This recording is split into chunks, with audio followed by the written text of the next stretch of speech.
ज़्यादातर ट्रेडर्स यही सोचते हैं कि एक कॉल बाई कर लिया और एक पुट बाई कर लिया तो उनका हेजिंग हो गया। हेजिंग का कंसेप्ट इतना आसान भी नहीं है कि आप इस तरह के एक लॉट बाई कर लो और उस तरह के एक लॉट बाई कर लो तो आपका हो जाएगा। किसी भी तरह का अगर ब्रेकआउट आ जाए तो आपका प्रॉफिट बन जाएगा। ये रेयर हो सकता है, किसी भी एक दिन ट्रेंडिंग हो गया तो उससे आपका ब्रेक इवन जो भी है उससे बेहतर जाके मार्केट में एक मूव आ गया और आपका प्रॉफिट हो गया, लेकिन मैक्सिमम दिन आपका लॉस ही होगा क्योंकि आपको सही तरीका पता नहीं है हेजिंग का।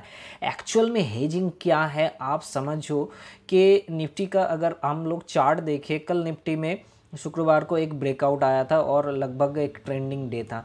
तो हो सकता है आप यहाँ पे कॉल भी बाई कर लिए, पुट भी बाई कर लिए, तो इस दिन आपको पैसा हो गया, कोई दिक्कत नहीं है। लेकिन इस दिन क्या होगा, आपका पैसा होगा कि नहीं, इस दिन क्या होगा, पैसा होगा कि नहीं, इस दिन पैसा होगा कि नहीं, ये डाउटफुल है और ये मैक्स टू मैक्स नहीं होगा। हो सकता है इस दिन भी हो जाए, लेकिन ये क्या है कि ट्रेंडिंग डे निफ्टी में भी बहुत ही कम होता है, ज़्यादातर डेज साइडवेज होता है, तो आपका पैसा बनने का चांसेस भी बहुत ही कम है। तो आज हम इस वीडियो में बात करेंगे निफ्टी में या बैंक निफ्टी में या फिर किसी भी इंस्ट्रूमेंट में हेजिंग करने का सही तरीका, हेजिंग क्या होता है और कैसे इसको सही ढंग से किया जाए ताकि आपका लॉस कम से कम हो। तो वेलकम दोस्तों, आप सभी को फिर से स्वागत है अपने आपके YouTube channel stock DN the DN of stock market में। एक्चुअल में आपको सबसे पहले समझना होगा ABCD of hedging. What is ABCD? अगर आप ABCD बिना सीख के अगर आप लेटर DM को लेटर लिख रहे हो तो वो जाहिर सी बात है वो ख़राब ही होगा। तो कई ट्रेडर्स ऐसे समझते हैं कि भाई मुझे कोई स्ट्रेटेजी सिखा दो हेजिंग का को तो मैं उसको कर लूँगा, या फिर उसका भी दोष नहीं है। बहुत सारे यूट्यूबर्स ऐसे भी हैं कि हेजिंग का स्ट्रेटेजी सिखाते हैं, बहुत सारे हेजिंग करके दिखाते भी है कि ऐसे ऐसे मैंने किया, और मैक्सिमम ट्रेडर्स उसको देख के ये समझ आता है अरे मैं तो ये भी मार्केट का बाप बन गया, कल से मुझे कोई लॉस नहीं होगा, no loss strategy, zero loss strategy, bank Nifty zero loss, Nifty zero loss, ऐसे करके बहुत सारे हेजिंग है। लेकिन असल में वो हेजिंग नहीं है, वहीं पे आप फंसते हो। आप वीडियो देखोगे, ट्रेड करोगे, फंसोगे, एक दिन दो दिन हो सकता है आप विन हो जाओ, बाद में फंसोगे। तो सबसे पहले बात कर लेते हैं हेजिंग क्या है। हेजिंग का देखो, हेजिंग इंश्योरेंस है। हेजिंग एक्चुअल में इंश्योरेंस है, और विकिपीडिया के अकॉर्डिंग अगर हम इसका डेफिनेशन समझने की कोशिश करते हैं तो क्या है, insurance is means of protection from financial loss, it is form of risk management primarily use to hedge against the risk of a contingent or uncertain loss. सबसे बड़ी बात यही है, आपको अगर अनसर्टेन कुछ लॉस होने का संभावना जो आपको पहले नहीं दिखा था, अनसर्टेन का वही मतलब है आपको नहीं दिखा था लेकिन हो गया, या फिर आपको कुछ बड़ा मूवमेंट आने का एक पॉसिबिलिटी दिख रहा है लेकिन आपको नहीं पता कि वो मूवमेंट आएगा कि नहीं मार्केट में, तो इसके लिए लोग अपने आप को हेज कर लेते हैं। हेज कर लेते मतलब प्रोटेक्ट कर लेते हैं। अगर मैं जो सोच रहा हूँ उस तरीके से अगर मार्केट ना चले तो क्या होगा, तो वही है कि ट्रेड में एंट्री लेने से पहले आपको स्टॉप लॉस पता होना चाहिए, टारगेट तो बाद की बात है। तो वो होता है आपका रिस्क मैनेजमेंट और मनी मैनेजमेंट। जो लोग इस तरीके से ट्रेड नहीं करता वो मार्केट से बाहर ही होता है, एक दो साल के अंदर जितना भी पैसा होता है खराब होता है। अभी ये इस इंस्ट्रूमेंट का मतलब ये इस इंश्योरेंस का क्या क्या टाइप्स होता है। देखो, इंश्योरेंस का बहुत सारे टाइप्स हो सकता है।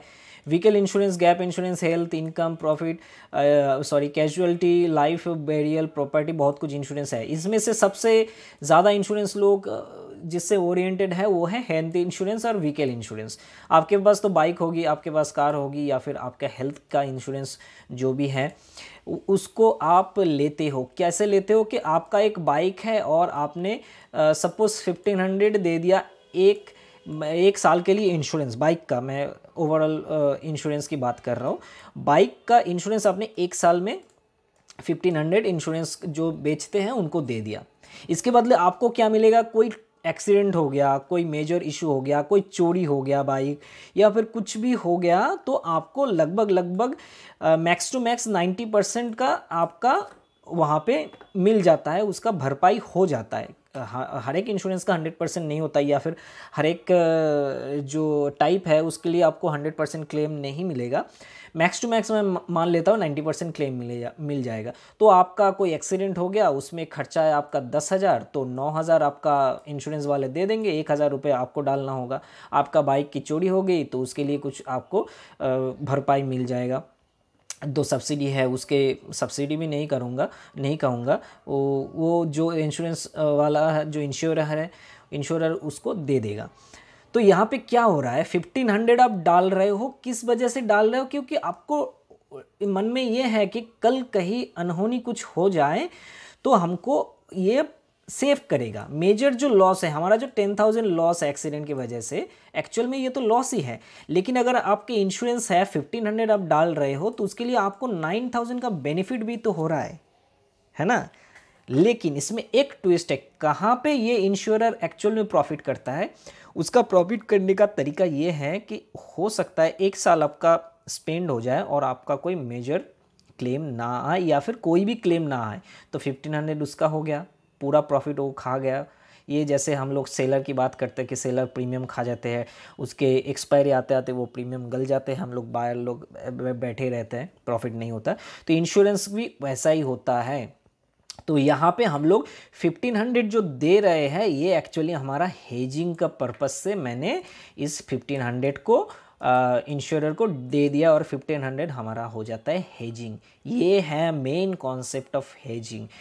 अगर आपका कन्विक्शन ये है, समझो बात को, अगर आपका कन्विक्शन ये है कि यहाँ पे मार्केट ऊपर जाएगा, मतलब कोई भी स्ट्रेटेजी आप यूज़ करो, सिंपल आप BMW स्ट्रेटेजी लगा लो, मेजर जो प्रीमियम स्ट्रेटेजी है, BMW स्ट्रेटेजी चैनल में पहले से ही पड़ा है, तो BMW स्ट्रेटेजी आप जाके देख सकते हो। तो यहाँ पे W का ब्रेकआउट आ रहा है, तो सिंपल है कि यहाँ से ये जाएगा ऊपर, लेकिन आपके मन में डर है। क्यों डर है? क्योंकि इस वाले दिन RBI का पॉलिसी आ रहा था।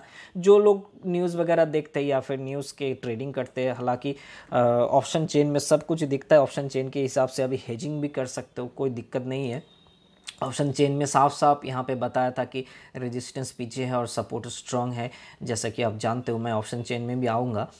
तो यहाँ पे आपने ये बाई कर लिया, कॉल बाई कर लिया, कोई भी स्ट्राइक प्राइस का अपने हिसाब से अपने कॉल बाई कर लिया, और रिकमेंडेड है कि in the money call he by करना सही होता है, चाहे वो कॉल हो या पुट हो। तो आपने इन द मनी बाई कर लिया, तो आपके मन में ये है कि ये ऊपर जाएगा, यहाँ से ब्रेकआउट दे देगा। मैं एकदम सिंपल टर्म से समझाने की कोशिश कर रहा हूँ, कोई भी तरीका आप यूज़ करके बाई कर सकते हो। लेकिन आपके मन में ये भी शंका है कि अगर ये नीचे आ जाए तो स्टॉप लॉस तो होगा, वो तो अलग बात है, लेकिन अगर नीचे आ जाए, तेज़ी से नीचे ब्रेक करके ऐसे हो जाए तो क्या होगा। इसके लिए आपने एक पुट भी बाई कर लिया और एक कॉल भी बाई कर लिया। ऐसे सिचुएशंस में क्या होगा, मार्केट अगर ट्रेंडिंग हो जाएगा तो इसका जो ब्रेक इवन है, ब्रेक इवन को क्रॉस करेगा। अभी ब्रेक इवन क्या है? ब्रेक इवन है जो टोटल प्रीमियम आप देते हो, उस प्रीमियम को ब्रेक इवन कहते हैं।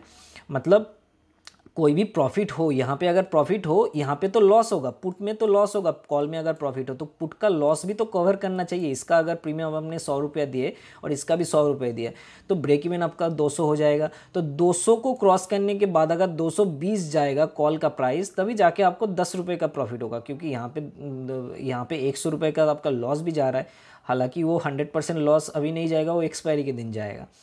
तो यहाँ पे लॉस हो रहा है, यहाँ पे प्रॉफिट हो रहा है, तो ये ट्रेंडिंग वाले दिन में हो जाता है। लेकिन एक्चुअल में क्या करना चाहिए, अगर आपके कन्विक्शन है ऊपर जाने की, तो यहाँ पे आपको मैक्सिमम लॉट आपको बाई करना चाहिए। आपने यहाँ पे 2 लॉट बाई कर लिया क्योंकि आपका कन्विक्शन ज़्यादा है ऊपर जाने की, और वो जाएगी भी।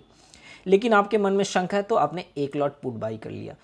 तो अगर कहीं तरीके से ऐसा हो, कुछ अनहोनी हो जाए और नीचे आ जाए, तो क्या है कि इसमें तो लॉस होगा, लेकिन ये वाला आपको थोड़ा सा सेव कर देगा। यहाँ से नीचे जब जाएगा पुट वाला इंक्रीज हो जाएगा, और इस स्टॉप लॉस में ये इसका जब स्टॉप लॉस हिट हो जाएगा, आपने एग्जिट लेना है, और एग्जिट ले लिया और पुट का ट्रेड उसको बरकरार रखना है। पुट का ट्रेड में तो ऑलरेडी आपका प्रॉफिट चल रहा है, तो वो उसको फ्लो करने देना चाहिए, और वो फ्लो होगा तो आपका लॉस भी रिकवर हो जाएगा। जो भी आपका कॉल साइड में लॉस हो रहा था वो रिकवर होते जाएगा, और मार्केट में ज़्यादा ट्रेंड हो जाएगा तो आपका प्रॉफिट भी हो जाएगा लॉस रिकवर करके।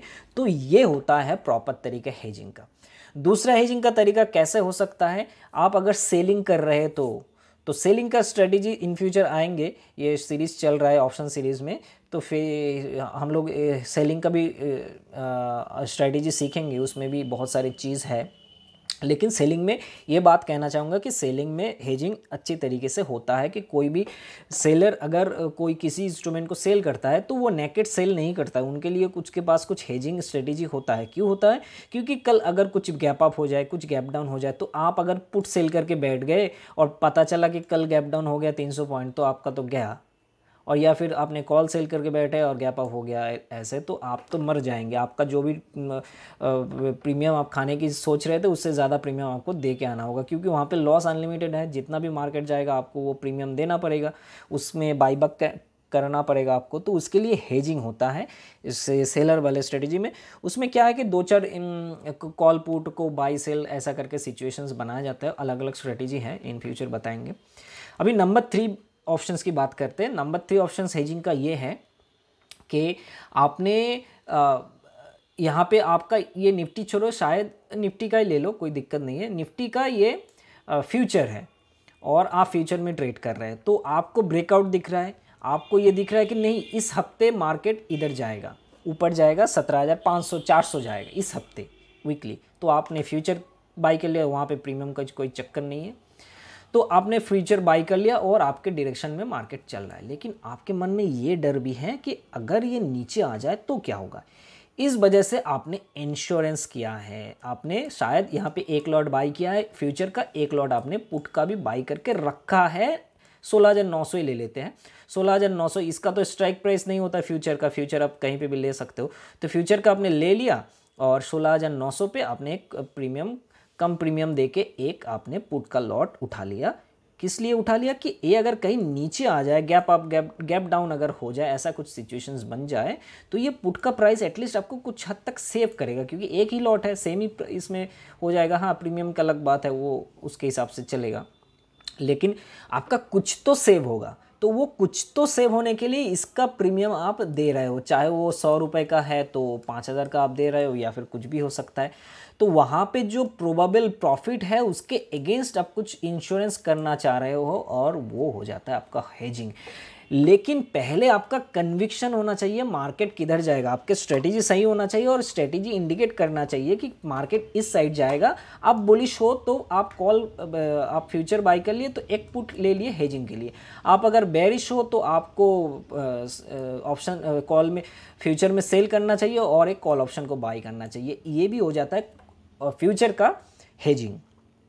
अभी नंबर 4 ऑप्शन क्या है? 4 तरीके के हेजिंग के नंबर 4 ऑप्शन हेजिंग का ये है कि आपके पास अगर कैश में माल पड़ा है, अभी निफ्टी का तो ये हो नहीं सकता, मैं एग्जांपल के लिए ले रहा हूँ कि रिलायंस का कैश आपके पास पड़ा है। तो रिलायंस का कैश पड़ा है आपके पास, वो क्वांटिटी, मेजर क्वांटिटी आपके पास पड़ा है, तो और आपके मन में ये है कि ये इस हफ्ते या फिर 2 हफ्ते के बाद 15 डेज़ के बाद ये रिलायंस ऊपर जाएगा 300 पॉइंट। ये आपका कन्विक्शन है, आपके स्ट्रेटेजी, आपका सेटअप वही कह रहा है। तो आपके पास कैश है, स्विंग के लिए आपने रखा है कैश, लेकिन आप अभी फ़िलहाल जो वर्ल्ड सिचुएशंस है या फिर फ़िलहाल जो मार्केट सिचुएशंस है, इसके लिए आपके मन में ये डर भी है कि वोलेटिलिटी ज़्यादा हो रहा है, तो हो सकता है ये नीचे ब्रेक भी करें। तो उसके लिए क्या करें, इतना सारा माल आपके पास है, ये अगर थोड़ा सा भी ऊपर जाके नीचे आ जाएगा तो आपका लॉस हो जाएगा। तो उसके लिए आपने आपके पास 2 ऑप्शन है। एक तो आप फ्यूचर का एक सेल करके बैठ सकते हो, लेकिन उसमें ज़्यादा आपका प्रॉफिट नहीं होगा, क्योंकि यहाँ पे प्रॉफिट होगा और फ्यूचर में लॉस होने लगेगा। ठीक है, ये उतना सूटेबल नहीं है, लेकिन फिर भी लोग कुछ हद तक करते हैं और सिचुएशंस देख के फ्यूचर को काट देते हैं कि चलो अभी मार्केट ट्रेंड में आ गया, वो उतना नहीं होगा। वो स्टार्टिंग के कुछ 1-2-4 दिन के लिए वेट करता है, देखते हैं कि मार्केट अगर कुछ नीचे ऊपर नीचे करता है तो ठीक है। बाद में जब वो ट्रेंडिंग में आ जाता है तो वो समझ जाता है कि ये ऊपर जाएगा, उसके बाद ये फ्यूचर को काट देता है, और फ्यूचर का लॉस तो यहाँ पे ऑलरेडी आपका हो चुका है। उसके बाद आपका ब्रेक इवन के बाद आपका प्रॉफिट आने लगता है, कोई दिक्कत नहीं है। और दूसरा तरीका ये है कि आपने यहाँ पे कैश में होल्ड किया हुआ रखा है और आपने ऑप्शन का लॉट उठा के बैठे हैं। ऑप्शन में पुट का लॉट, 1 लॉट या 2 लॉट, आपकी जो कैपेसिटी है, आपके यहाँ पे जो क्वांटिटी है उसके हिसाब से आपने बाई करके बैठे हैं। इसके लिए क्या है कि आप अगर चाहते हैं तो कि मार्केट अगर ऊपर जाए तो ठीक है, लेकिन मार्केट अगर नीचे घूम जाए तो पुट का जो ऑप्शन है वो आपको कुछ हद तक सेव करेगा। यहाँ पे स्टॉप लॉस जब आएगा, स्टॉप लॉस में कट हो जाएगा, ये माल जो है वो कट हो जाएगा, लेकिन आपका तब पुट कुछ सेव करके देगा, या फिर उसके नीचे जाएगा तो पुट में कुछ प्रॉफिट निकाल के भी आएगा, जो आपका हेजिंग है। ये है 4 एक्चुअल में प्रॉपर तरीका।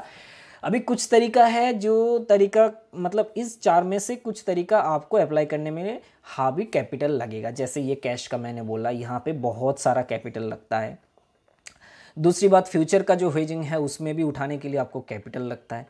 और सबसे पहला जो था एक्चुअल में निफ्टी में या फिर किसी भी इंस्ट्रूमेंट में, अगर आप ऑप्शन में इधर का और उधर का उठाते हो, उसमें सबसे कम पैसा लगता है। लेकिन सबसे ट्विस्ट वहाँ पे है कि उसमें लोग ज़्यादातर गवाते हैं, क्योंकि एक लॉट पुट का और एक लॉट कॉल का उठा लिया, यूट्यूब से सीख लिया आपने, बड़े बड़े यूट्यूबर्स को वो बोल दिया, आपने सीख लिया, लेकिन at the end of the day trending अगर होता है तो आपका हो सकता है कुछ बचत हो जाए, लेकिन अगर साइडवेज के रह जाता है तो दोनों साइड का प्रीमियम गल जाता है और अंत में आपके हाथ में ठेंगा ही रहता है, ज़ीरो, कुछ नहीं मिलेगा दोस्तों।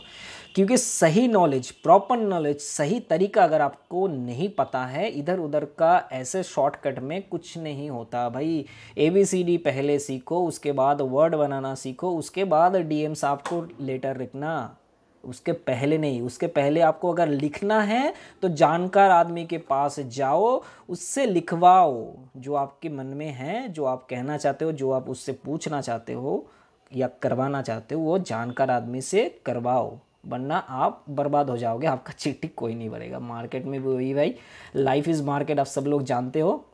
तो मार्केट के साथ अगर आपको चलना है तो मार्केट का कानून पता होना चाहिए, है ना। हेजिंग ऐसे ही नहीं होता है कि ये यहाँ से कर लिया। तो हेजिंग का एकदम प्रीमियम से नॉलेज हम लोग इसमें मिल गए हैं। हम लोगों को आशा करते हैं आप लोगों को वीडियो अच्छा होगा। इन फ्यूचर हेजिंग का और भी स्ट्रेटजीज़ लाएंगे, दमदार स्ट्रेटजीज़ है झोली में, तो वो आपके साथ पूरा शेयर कर देंगे। लेकिन उसके लिए आपको ये चीज़ करना होगा, वीडियो को लाइक करना होगा, शेयर करना होगा, कमेंट करना होगा, चैनल को सब्सक्राइब करते रहना होगा और बेल आइकन को भी प्रेस करता रहना, क्योंकि मोटिवेशन हम लोगों को मिलना चाहिए और मोटिवेशन के हिसाब से नेक्स्ट वीडियोस भी आएंगे। अगर आप लोग साथ हैं तो हम लोग भी कुछ कर सकते हैं, आप लोगों का प्यार चाहिए बस, है। तो ठीक है दोस्तों, नेक्स्ट वीडियो में मिलते हैं। इस वीडियो के लिए इतना ही, बाय बाय, थैंक यू।